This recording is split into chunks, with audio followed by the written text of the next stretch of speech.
भागवत गीता मानवता के लिए ज्ञान का प्रकाश स्तंभ है। एक युद्ध क्षेत्र की कल्पना करो जो चिंता और संदेह से भरा है। यहीं पर अर्जुन, एक योद्धा, खुद को निराशा में पाता है। वह अपने ही रिश्तेदारों से लड़ने के विचार से अभिभूत है। भगवान कृष्ण उनके सारथी और मार्गदर्शक गीता का ज्ञान प्रदान करते हैं। अर्जुन की तरह हम सभी अपने जीवन में लड़ाइयों का सामना करते हैं। ये हमेशा शारीरिक लड़ाई नहीं होती है। कभी कभी ये आंतरिक संघर्ष होते हैं, डर, चिंता और दुख। गीता की शिक्षाएं हमारी परेशान आत्माओं के लिए एक सुखदायक बाम है। वे हमें इन चुनौतियों से निपटने के लिए मार्गदर्शन और शक्ति प्रदान करती हैं। गीता का संदेश स्पष्ट है, जीवन की उथल पुथल के बीच भी आंतरिक शांति और मुक्ति का मार्ग है। गीता के केंद्रीय स्तंभों में से एक धर्म की अवधारणा है। धर्म का अक्सर कर्तव्य के रूप में अनुवाद किया जाता है, लेकिन इसमें बहुत व्यापक अर्थ शामिल है। यह जीवन में हमारा असली उद्देश्य है, हमारा धार्मिक मार्ग। धर्म हमारे अंतर्निहित स्वभाव के साथ तालमेल बिठाकर जीने और अपनी क्षमता को पूरा करने के बारे में है। जब हम अपने धर्म से भटक जाते हैं तो हम अपने जीवन में दुख को आमंत्रित करते हैं। समुद्र की ओर सामंजस्यपूर्ण रूप से बहने वाली नदी की कल्पना करो। बाधाएं और मोड़ इसे अशांत और स्थिर बना सकते हैं। इसी तरह जब हम अपने धर्म से विचलित होते हैं तो हमारा जीवन भ्रम और दुख से भर जाता है। गीता इस बात पर जोर देती है कि अपने धर्म को पूरा करना हमेशा आसान नहीं होता है। इसके लिए साहस, अनुशासन और निस्वार्थता की आवश्यकता होती है। हालांकि जब हम अपने धर्म के अनुसार जीते हैं तो हम पूर्णता और शांति की गहरी अनुभूति करते हैं। अपने धर्म को अपनाकर हम अपने और अपने आसपास की दुनिया की भलाई में योगदान करते हैं। गीता हमें कर्म योग, निस्वार्थ कर्म के मार्ग से परिचित कराती है। हम अक्सर कर्म को तनाव और चिंता से जोड़ते हैं। कर्म योग हमें सिखाता है कि सही इरादे से किया गया कर्म मुक्ति का स्रोत बन सकता है। यह हमें परिणामों से लगाव के बिना कार्य करने के लिए प्रोत्साहित करता है। अपने प्रयासों को अपने से बड़ी किसी चीज की सेवा के रूप में अर्पित करता है। पूरी एकाग्रता और समर्पण के साथ मिट्टी को ढालने वाले कुम्हार की कल्पना करो। कुम्हार पूरी तरह से रचना के कार्य में मौजूद है, परिणाम से जुड़े बिना। यही कर्म योग का सार है। हम सभी ईश्वर के हाथों के उपकरण हैं और हमारे कर्म हमारी भेंट है। कर्म योग का अभ्यास करके हम खुद को अहंकार और इच्छा की जंजीरों से मुक्त करते हैं। हम अपने श्रम के फल के बजाय स्वयं कर्म की प्रक्रिया में आनंद और संतोष पाना सीखते हैं। परिणामों से यह वैराग्य चुनौतीपूर्ण परिस्थितियों में भी हमारे जीवन में शांति और समता की भावना लाता है। गीता न केवल हमारे कर्मों के फल से, बल्कि भौतिक संपत्ति और सांसारिक इच्छाओं से भी वैराग्य के महत्व पर जोर देती है। मोह दुख का मूल कारण है। जब हम चीजों, लोगों या परिणामों से कसकर चिपके रहते हैं तो हम अपने लिए दुख पैदा करते हैं। एक बच्चे के तितली का पीछा करने की कल्पना करो। बच्चा जितना पीछा करता है, तितली उतनी ही दूर उड़ जाती है। इसी तरह हम क्षणभंगुर सुखों और संपत्ति का जितना अधिक पीछा करते हैं, वे उतने ही मायावी हो जाते हैं। सच्चा सुख उस चीज की सराहना करने में है जो हमारे पास है, उसके गुलाम बने बिना। वैराग्य का अर्थ उदासीनता या उदासीनता नहीं है। यह आंतरिक स्वतंत्रता और संतोष की भावना पैदा करने के बारे में है। यह जानते हुए कि सच्चा सुख भीतर से आता है। अपने मोह को छोड़कर हम खुद को शांति और सुकून की दुनिया के लिए खोलते हैं। भागवत गीता भक्ति योग यानी भक्ति के मार्ग के महत्व पर भी प्रकाश डालती है। भक्ति एक उच्च शक्ति के प्रति प्रेम और समर्पण की अभिव्यक्ति है, जो एक व्यक्तिगत देवता, एक सार्वभौमिक सिद्धांत या स्वयं के भीतर का दिव्य सार भी हो सकता है। जब हम सच्ची भक्ति से अपने दिल खोलते हैं तो हम शक्ति और सांत्वना के असीम स्रोत से जुड़ते हैं। एक पल के लिए कल्पना कीजिए, एक छोटा दीपक सूर्य की गर्मी और रोशनी चाहता है। इसी तरह भक्ति योग में हम एक उच्च शक्ति से शरण और मार्गदर्शन चाहते हैं।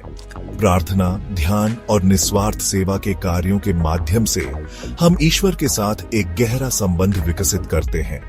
आवश्यकता के समय आराम और प्रेरणा पाते हैं। भक्ति योग प्रेम और समर्पण का मार्ग है।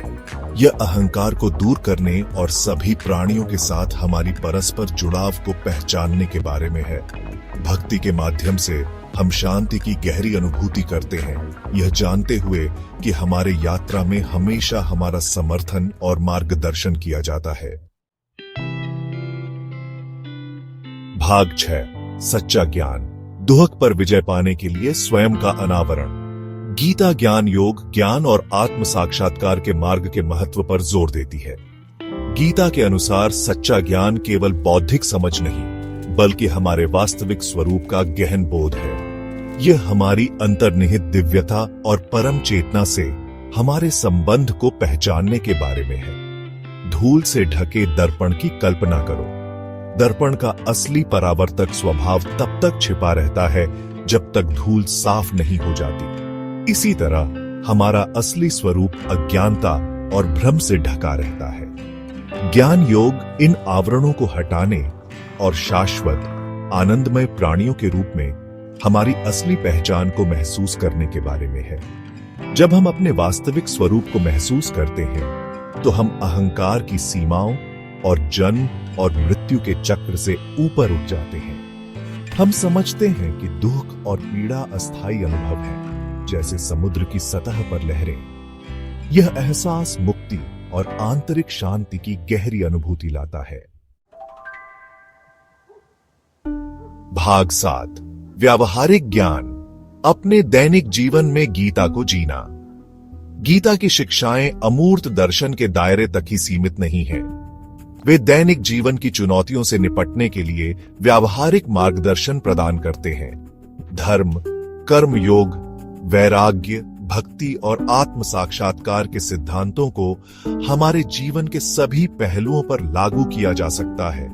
हमारे रिश्तों और करियर से लेकर हमारे व्यक्तिगत विकास और आध्यात्मिक विकास तक। एक माली की कल्पना करो जो अपने बगीचे की देखभाल और ध्यान से देखभाल करता है। वे पौधों का पोषण करते हैं, खरपतवार हटाते हैं और विकास के लिए आवश्यक परिस्थितियां प्रदान करते हैं। इसी तरह गीता हमें अपने आंतरिक उद्यान की खेती करने, अपने मन को ज्ञान से, अपने हृदय को करुणा से और अपने कार्यों को सत्यनिष्ठा से पोषित करने के लिए प्रोत्साहित करती है। गीता की शिक्षाओं को अपने दैनिक जीवन में शामिल करके हम अधिक शांति, उद्देश्य और पूर्णता का अनुभव कर सकते हैं। गीता का ज्ञान एक कालातीत उपहार है जो हमें अधिक सार्थक और पूर्ण जीवन जीने के साधन प्रदान करता है। भाग 8, आंतरिक शांति की ओर एक यात्रा। भागवत गीता केवल पढ़ने के लिए एक किताब नहीं है, बल्कि जीने के लिए एक मार्गदर्शक है।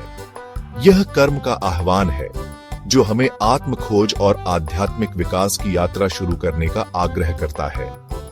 यह यात्रा दुनिया से भागने के बारे में नहीं है, बल्कि खुद को बदलने के बारे में है, ताकि हम दुनिया के साथ अधिक जागरूक और दयालु तरीके से जुड़ सके। एक पर्वतारोही की कल्पना करो जो एक चुनौतीपूर्ण चोटी पर चढ़ रहा है। चढ़ाई कठिन हो सकती है, लेकिन शिखर से दृश्य लुभावनी है। इसी तरह आंतरिक शांति के मार्ग के लिए प्रयास और समर्पण की आवश्यकता होती है, लेकिन पुरस्कार अतुलनीय है जो हमें स्थायी आनंद, स्वतंत्रता और पूर्णता के स्थान पर ले जाते हैं। गीता हमें याद दिलाती है कि हम इस यात्रा में अकेले नहीं हैं। हमारे अंदर जीवन की चुनौतियों से पार पाने और अपनी पूरी क्षमता का एहसास करने की शक्ति, ज्ञान और मार्गदर्शन है। आंतरिक शांति का मार्ग उन सभी के लिए खुला है जो इसे ईमानदारी और समर्पण से खोजते हैं। भाग 9, गीता का स्थायी संदेश, आशा और मुक्ति। भागवत गीता का संदेश कालातीत और सार्वभौमिक है, जो जीवन के सभी क्षेत्रों के लोगों को आशा और प्रेरणा प्रदान करता है। यह हमें याद दिलाता है कि जीवन की चुनौतियों के बीच भी हमारे पास अपनी प्रतिक्रिया चुनने की शक्ति है। गीता की शिक्षाएं हमें उद्देश्य और आंतरिक शांति से भरे जीवन को अपनाने के लिए सशक्त बनाती हैं। गंदे पानी में खिले कमल के फूल की कल्पना करो। कमल पवित्रता और ज्ञान का प्रतीक हमें याद दिलाता है कि हम विपरीत परिस्थितियों से ऊपर उठ सकते हैं। गीता का संदेश आशा का है, जो हमें याद दिलाता है कि दुख से मुक्ति संभव है। गीता का ज्ञान सहस्राब्दियों से साधकों के साथ प्रतिध्वनित होता रहा है। इसकी शिक्षाएं जीवन की जटिलताओं को नेविगेट करने में मार्गदर्शन और प्रेरणा प्रदान करती हैं। गीता का संदेश स्पष्ट है, हम परिस्थिति के शिकार नहीं हैं, बल्कि अपने भाग्य के निर्माता हैं।